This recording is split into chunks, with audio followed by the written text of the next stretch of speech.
My name is Serena Carter. I'm 34 years old, and for 15 years, my family sent out hundreds of Christmas cards every December, but I was never in a single one, not once. And when I finally asked my father why, he looked me dead in the eyes and said, "Because you don't photograph well with us, Serena." And I believed him at the time, unaware of the deeper cruelty beneath that excuse, until this past November, when my mother called with an invitation I never expected. They wanted me in the Christmas photo, and after a decade and a half of erasure, suddenly I was deemed worthy. I arrived at the studio 30 minutes early, listening at the door and hearing everything, realizing immediately that their intentions were not born of remorse or love, but as a calculated effort to appease my grandmother, Eleanor, who was in hospice and whose estate was substantial, $4 million.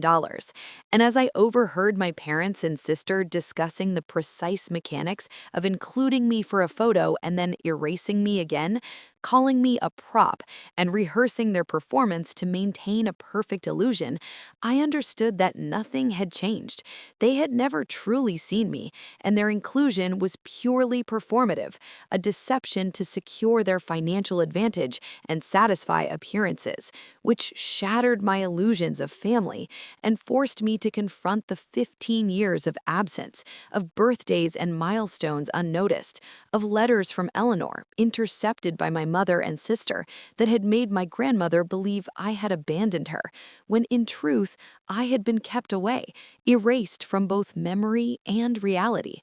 I remembered that first Christmas at 19, naive and hopeful, dressed carefully in a forest green sweater dress, makeup done, hair curled, ready for our family photo at Harrison Studio, only to be pulled into the hallway by my father, told I didn't photograph well, while Megan, my sister, smiled and posed perfectly with our parents, the image immortalized in Christmas cards I would never receive. And 3 years later, at my graduation, I watched them photograph Megan instead of me, my diploma ignored, proof of my achievements unacknowledged, while the house displayed her framed portrait. And I understood then that I had been invisible by their deliberate design.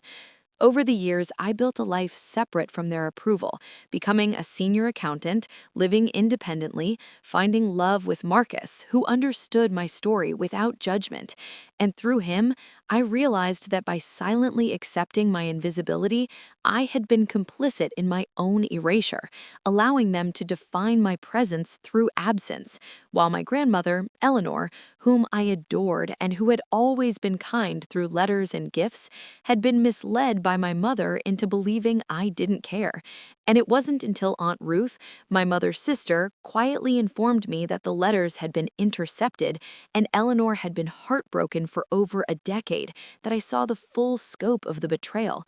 Armed with 15 years of Christmas cards and copies of Eleanor's letters, Marcus and I assembled an album documenting my existence side by side with their omissions, creating a timeline of deceit and truth, a physical manifestation of their lies and my reality, which I decided to deliver directly to Eleanor, bypassing the parents who had used me as a prop.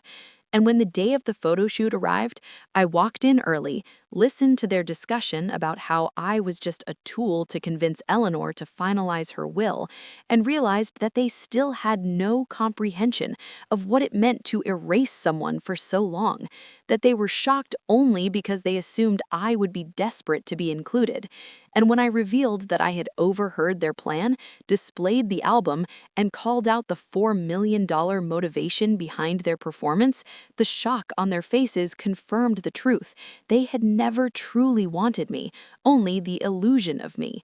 I left the studio calmly, but firmly, refusing to be used as a pawn, and with Marcus, we delivered the album to Ruth, who promised to ensure Eleanor would see it. And 2 days later, Ruth confirmed that my grandmother had read everything, her heartbreak at the years of lost connection replaced by clarity and recognition. And my parents and sister were thrown into chaos, Diane screaming, Harold confused, but Eleanor was resolute, ensuring the estate reflected the love and truth rather than the falsehoods that had controlled us. And when I finally visited her in the hospice, she held me, touched my face, and told me that I had never been invisible to her. And in that moment, the years of pain and erasure melted into a deep sense of belonging and justice. The photo album, letters, and intercepted cards giving her the truth, giving me validation, giving closure to a cycle of neglect and manipulation